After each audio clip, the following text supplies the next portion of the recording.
همون اول بگم فیلمو دوست نداشتم به خاطر اینکه ریلیستیک بود یا کاراکتر اصلی هم میتونه دمیج بخوره حاجی، یا بخوام دائما با جان ویک مقایسه کنم که میتونن هم مقایسه بشن از نظر کاتگوری هم از نظر محتوا، به خصوص که جان ویک یه سری چیزا رو بهشون قول میده اما عملی نمیکنه و اینجوری که خب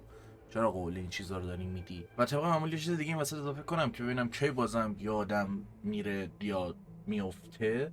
که کلا تگ و دسته بندی کردن فیلم ها و درست کردن ساب ژانر رو اینا میتونه باگ داشته باشه و چطور میتونن خیلی اثرها توی یه ژانر یا ساب ژانر قرار بگیرن اما هیچ چیز مشابهی ارائه ندن. در عین حال واقعا الهامشون همون چیزی باشه که تصور میره توی اون کاتگوری قرار گرفتن یا خودشون دقیقا به همون چیز قول میدن که خب بمونه بعدن. و اینم دوباره بگم که یه تاکید داشته باشم روی اینکه قرار نیست ویدیو 10 دقیقه بدم بعدش 7 دقیقه صحبت کنم چرا جان ویک بهتره. یه سری اشاره میکنم، همین اول اشاره میکنم تمام بشه بره و دنبال این نیستم که هی با اون مقایسه کنم که یه بهونه پیدا کنم بگم این فیلم بهتره دیگه. یه چیز احمقانه یادم افتاد الان لوش اشاره میکنم، زیاد به بحث نمیخوره ولی خب چون یه سری جواب مثلا بامزه و خنده‌دار یه سری بحثا، مثلا یادمه به کت جان ویک مثلا ایراد گرفته بودن که یو داداش این یعنی چی، واقع گرایانه نیست اصلا. و برعکس تازگی دیدم چند تا شرکت مختلف همچین محصول رو ساختن، هیچ یوتیوبرها هم مثلا کت ضد گوله ساختن که بتونن مثلا اینو ثابت کنن با عنوان کانتنت یا هرچی. حالا که دیگه همچین چیزی چه بعد از اومدن اثر چه قبلش وجود داشته یا خواهد داشت یا هرچی موجب میشه اثر بهتر شه نه. ولی حرفم اینه ایرادات یه سری موقع میتونه الکی و احمقانه باشه، بعضی موقع تله واقع گرایانه بودنه و اوکی. خب الان که این کت واقعیه چرا تو فیلم کیلر ما که میدونه قرار فایت میلی و خیلی نزدیک بده یه دونه اون کتا نمیخره با این همه پول؟ نه داداش نمیتونه وارد کنه. یه سری چیزا یعنی و چرا که نه اوکی راجع به یه سری چیزا صحبت کنیم ما ولی و چرا واقعا اشاره نکرد واقعا اگه شما دنبال فیلم هیتمن باشید مشخصا از کیلر چیز بهتری تحویل میگیرید و کمی فکر میکنید نه واقعا جان ویک هم میتونست با انجام یک سری کارها خیلی خیلی بهتر باشه، حتی مخصوصا که گفتم یه سری جا قول یک سری کارها رو میده و نمیکنه و اینطوری که خب اشاره نمی کردی دیگه اصلا چه کاریه. ولی خب به نظرم اونجا هدف متفاوت تره و دنبال چیز دیگه ای داره میره که واسه من اونم خیلی جذاب و دیدنیه. اما اگه صرف یه هیتمن بودن اساسین قاتل فلان اوکی کیلر رو باید ببینید و اگه از این خوشتون نیامد و دنبال همون جان ویک بودید دیگه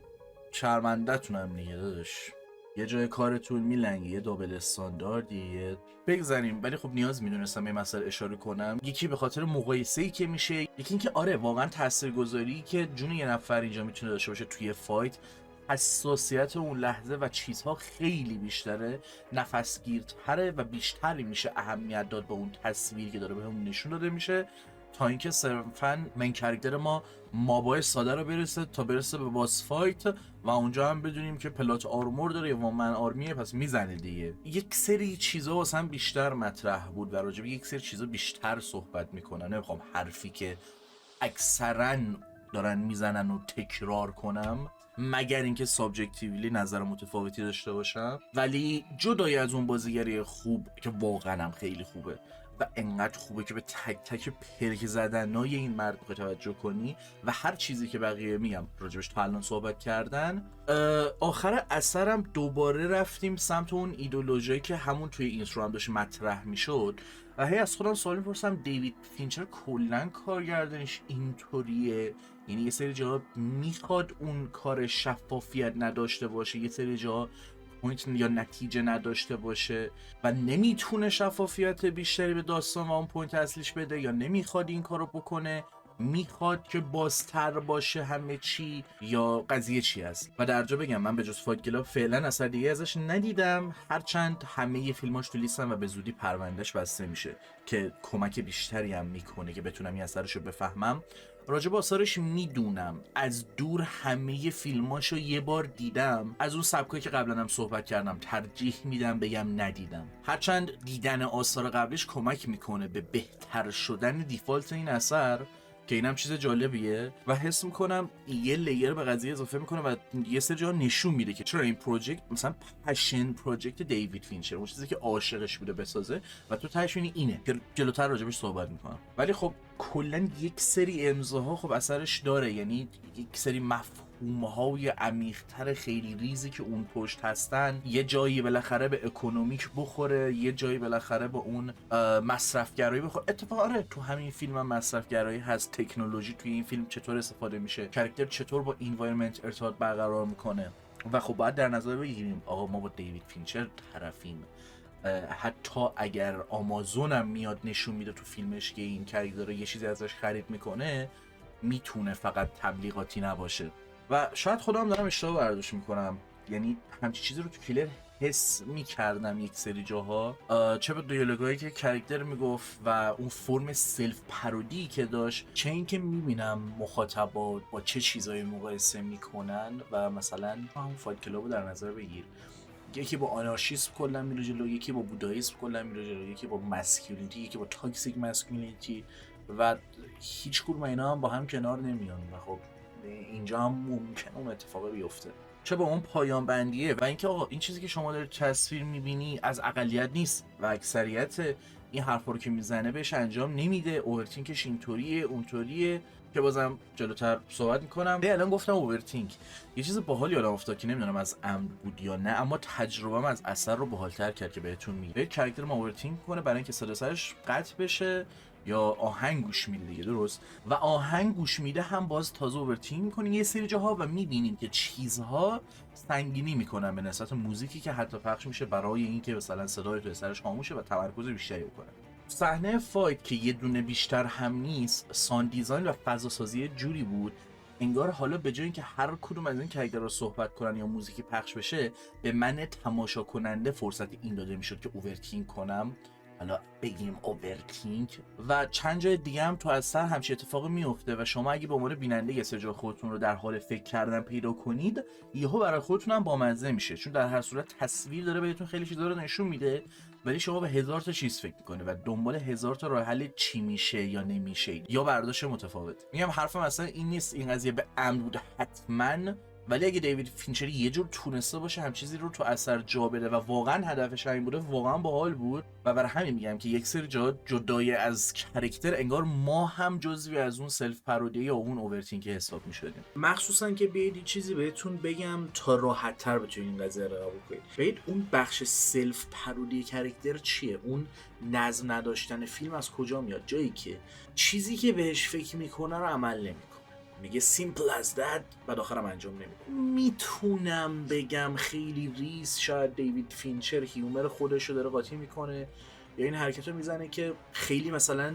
ریز این قضیه رو داره نقد میکنه، همونطور که تو فایت کلاب اون تصویری که میبینه بعد حالتون ازش به هم بخوره ولی خوشتون میاد، اینجا هم یه همچین اتفاقی داره میفته، داره اینو مسخره میکنه که ما این اوورتیکر میکنیم که آخرش هم هیچی، یعنی خیلی جاها میتونه هیچ کمکی نکنه. تو فکر میکنی به این که فیلم من مثلا راجع به تاکسیک ماسکولینیتی اینه اونطوریه، بازم همون کار رو انجام میدی یا بازم گنده میزنی که جالبه. یه لحظه خواستم بهش اشاره کنم، یه چیز بی ربط و رندومی که بگم و صرفا اون حرفی که یک کم جلوتر زدم و دارم توی فرم دیگه تکرار میکنم، این که راجع به بازیگرینا که خب مشخصا دوست داشتم، بازیگری به شدت خوب بود و حداقل تو فیلم اساسین که فرصت دیدن نه بازیگری نه یک اساسین رو به درستی داشتیم، اینجا جفتش رو تحویل میگیریم و من قبول ندارم که آره مثلا مایکل تو فیلم ها محدود میشه ولی بازیگریشو تو همون فضای محدود هم میشه دید چقدر فوق العاده است و این فیلم نامه ضعیف دیوید فینچر هم اینجا باز محدودش کرده. به نظرم نه واقعا اوکیه، میتونیم راجبش بحث کنیم ولی اینجا واقعا برای اصلا میدرخشه و خب مشخصا کمکم میکنه. بس اما اینجوری نیستم میخوام بگم که موزیکش مثل فلان اثر بود، اینجا شاعرانه بود، اینجاش مثل رقص بود، داستان سرایش مثل فلان نویسنده بود و اگه هر کدوم مثل فلان آرتیست یا فلان ویژن این آدم اون آدم ببینی اثر 10 از 10. حوصلتون بکشه و درگیر بشید میتونید خیلی اهمیت بدید به اینکه چی میشه و چه اتفاقی میفته، که این درصد از درست کردن تنش و ایمرس کردن مخاطب خودش جذابیت کافی رو داره تا اگه فلسفه عمیقی پشتش نباشه. و خب با اینکه زیاد صحبت کردم به عنوان ویدیویی که آشغال متن نیست، یه سری بخشا رو نمیخوام خیلی روشون دست بذارم، اما مشخصا نمیتونم به یک سری چیزا اشاره نکنم. پس آماده باشید که احتمالا جلوتر یک کم شاخه به شاخه به چیزهای مختلف اشاره کنم و ویدیو رو ببندم. اصلا روی کامیکی که نخوندم و مثل اینکه خود اونم خیلی عجیب غریب بوده پروسسی که داشته و بعد سراغش برم ببینم چه چیزایی اونجا متفاوت انجام میشن. چون میگم به خاطر جوری که دیدم تا الان دیوید فینچر اثر رو کارگردانی میکنه، انگار همیشه یه چیزی کمه یا پشت یک سری مفهوم ها تصویرها قایم شده که خب به نظر من بعضی ما میتونه نتیجه مثبتی نداشته باشه، مثل فایت کلاب. قطعا دست من نیست که بگم اثر چطور باید ساخته بشه، اما واسم سواله که یک سری جاها یک سری چیزها رو متفاوت انجام دادن یا فقط یک شفافیت بیشتر داشتن چقدر میتونه باعث بشه تصور مخاطب یا کلا اینتراکشنش با اثر جابجا بشه. قطعاً بد نیست که بشه به یک اثر از زوایای مختلف نگاه کرد و چند تا مفهوم از هر زاویه داشته باشه. خیلی قشنگه بشه همچین چیزی رو در آورد و درگیر کننده تر هم هستن بعضن، ولی خب میدونید یک سری جاها باعث میشه که بگم اوکی کاشو تصویر دقیقا داد بزنی منظورت چیه، به خاطر اینکه مثل اینکه اون مفهوم قشنگ خیلی اصلی تو بخوای زیرا یک سری چیزها قایم کنی فایده نداره و هیچ چیزی رو نمیشه واقعا تغییر داد. کلا برام جای فکر و بحث داره،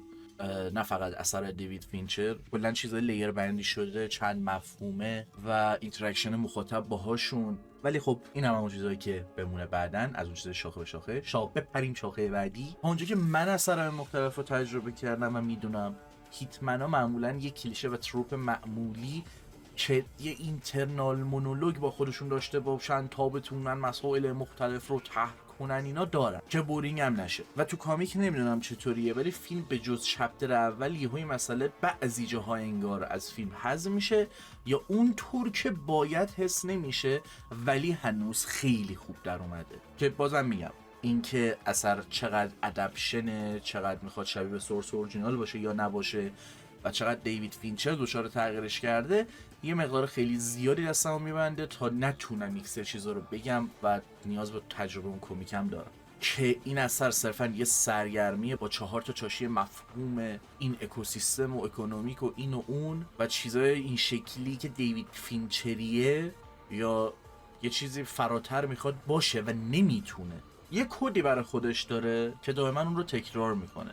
و تکرار این کد و اینکه چطور نقض میشه و چطور کار میکنه کلا هم خوبه هم اوکیه، حتی اگه کافی نباشه. یک سری چیزا رو که میگم امیدوارم براتون تکراری نباشه، چون اگه اثر رو دیدید مشخصا نمیخوام براتون باز تعریف کنم یا تکرار کنم چیزی که خودتونم دیدید، اما مشخصا کاراکتر ما اون تیر اولی که خطا میده و اینکه تو ذهنش تصمیم میگیره کی بمیره کی نمیره صرفا یه خطا نیست. باز کلیشه دیگه هیتمن طورینه که اون هیتمن هر طور که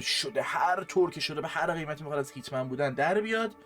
که خب اینجا میبینیم چطور مسیره میتونه طی بشه و چه بهایی باید پرداخت بشه و چطور استارتش میخوره اصلا. ولی خب دقت کردید گفتم اثر کلیشه و تروپ‌های مختلف تو خوش جا میده ولی انقدر توشون خوب عمل میکنه که اثر یه چیز کلیشه شکن کاملا به نظر میاد که هستم واقعا هست اگر با 99% آثار هالیوودی و وان من آرمی ها مقایسش کنید. و میگم شاید اصلا متوجه این موضوع نشید، چیز باحالیه به نظرم، به خصوص که یک سری جا دیوار 4 شکسته میشن و این صحبتی که با تماشا کننده میشه دلیلی که باعث میشه بگم چرا یک سری جاهای به خصوص من یا مخاطب وارد عمل میشم برای اینکه چیزی به اثر اضافه کنن. و یکم دیگه بخوام راجع به این کد و فرم سلف پارودی صحبت کنم، قبول ندارم که نظم نداره فیلم، ثبات نداره، ایرادشه که کاراکتر میاد ایده هاشو میگه بعد هر بار اون کارو نمیکنه یا میس میده. That's the whole point. این اشتباه اثر نیست، این اصلا کاریه که میخواد بکنه. جذابیتش جایی بود که کل اینترو جوری چیده میشه که میگه این میس نمیده، انقدر همه چی فکر شده است و اوکی شاید جلوتر قرار خراب کنه یا یه اتفاقی بیفته و بعد یهو بعد از اون همه صحبت بوم میس میده. کلا یک سری جا این عاشقان استراکچر و سینما یه سری راجع عجیب غریب میگن که و هر بار که کد رو میگه اینجوری که ساده است، همینقدر ساده، اما هر قانونی که برای خودش داره رو زیر پا میذاره. که بیشترین جذابیت رو یک سری جاها برام داشت چون واقعا اینطوری کار نمیکنه که پول بگیر بکش تمام شه بره، مهم نیست کدوم سایت تاثیر میذاره یا نمیذاره، سیگما و چد اینجوری فلان، و واقعا خوب تونسته اینو در بیاره. اگه بخوام به طرز احمقانه میتونم مقایسه کنم با فایت کلاب و بگم اونجا هم کدی هست، اونجا همون کد شکسته میشه اما اونقدر نمایان نیست و حتی کیلر بهتر از اون عمل میکنه که پیشرفت خود دیوید فینچر رو نشون میده، حتی اگه اثر به اندازه مثلا فایت کلاب تاثیرگذار نباشه. که آقا این چیزی که دوستان میگه جواب نیست اصلا، مخصوصا که هر دو تا اثر یک سری جاها به نظر بی نتیجه میان و معلوم نیست باید چیکار کنی. پس کد رو میشنوی، رسالت زندگی میکنی، میگی آها من الان دارم میفهمم و خودت رو به چخ میدی که خب ان سر این فیلم پیش نمیاد، مخصوصا که این فیلم یک سری جاها قراره چیز ترسناکی باشه که حالا راجع به اینم صحبت می‌کنم. چون ببینید واقعا انقدر شوری نمیشه رفت جلو و بالاخره کد جاهایی هست که کار نکنه یا نخوای کار کنه، هم ترسناکه هم سلف پارودی. چون میشه اینطوری که اوکی کافیه این آدما کدی که دارن رو زیر پا بذارن تا دیگه هر کسی که میخوان بکشن و هیچ کارش هم نمیتونی بکنی. و اینم باز میگم همونطور که به نظرم بحثی نیستش که فیلم نظمی نداره، اون فرم از سلف پارودی یا کمدی هم غیر عمد نیست و اتفاقا به شفافیت چیزا کمک میکنه. مثلا راجع به سروایول آف د فیتست صحبت میکنه بعد مکدونالد میخوره، چطور تکنولوژی روش انجام کارش رو تغییر داده و چیزای ریز این شکلی ساب کانتکستوال که چطور به خاطر اینکه از یک سری چیزها ما به طور معمول هر روز استفاده میکنیم و فکر نمیکنیم بهشون، یک نفر اینقدر راحت برای بلند شدن کافی یک سری کارهای مشخصی که خود فیلم به تصویر میکشه رو انجام بده و برای همینه که خیلی این فیلم رو دوست دارن. به جای اینکه مثل یک سری فیلم ها این هیتمن ها از تکنولوژی یا چیزهایی استفاده کنن که اصلا دست آدم های معمولی نیست، اینجا کاراکتر ما حتی بقاش هم با همون چیزی که ما هم مصرف میکنیم، چه برسه به تکنولوژیایی که ازشون استفاده میکنه که یک سری جا اونا رو هم کنار میذاره. یه ایراد دیگه هم دیده بودم به اونم اشاره میکنم، گفتم قراره شاخه باشه. کم بودن زن این هیتمن توی تصویر باعث میشه هیچ اهمیتی بهش ندیم و از خود اون سوال بپرسیم واقعا اوکیه بره این همه کار خاطرش انجام بده، که به نظرم باگ اثر نیست و دقیقاً سوالی که تو شعار خود هیتمن هم هست. و آره ما با عنوان مخاطب میتونیم مطرحش کنیم ولی نیازی نیست حدس بزنیم که چقدر رابطه اینا عمیق بوده یا ما به عنوان مخاطب ارتباط برقرار کنیم و به زن اهمیت بدیم. ما نیاز نداریم اهمیتی بدیم به زنه، همین که میبینیم این کاراکتر داره چی کار میکنه برای اون کافیه، هر چند از بودهای دیگه هم تازه میشه بهش نگاه کرد. و خب واقعا نیازی نمیدم که حتما یه سکسین اضافه کنن به اثر که ریلیشن اینا بهتر نشون داده بشه، بتونیم به کاراکتر زن اهمیت بدیم که بخواد یه سری جا اون مفهوم یا اون چیزی که اثر میخواد برسونن هم کلا خراب کنه. یه چیزی که یکم عجیب بود یا شاید اون لحظه اثر انقدر خالی بود که هم چیزی رو حس میکردم، جایی که چپتر فیلم میره روی مشتری همه چی و انگار تبلیغاتی میشه، از ماشینای توی تصویر گرفته تا هیتمنی که وسیله مورد نیازش رو از آمازون میخره. اما خب میگم با دیوید فینچر طرفیم، اثر یک سری جا واضحاً 2+2 رو میذاره جلومون، فقط ما نیاز به اون 4 برسیم که خب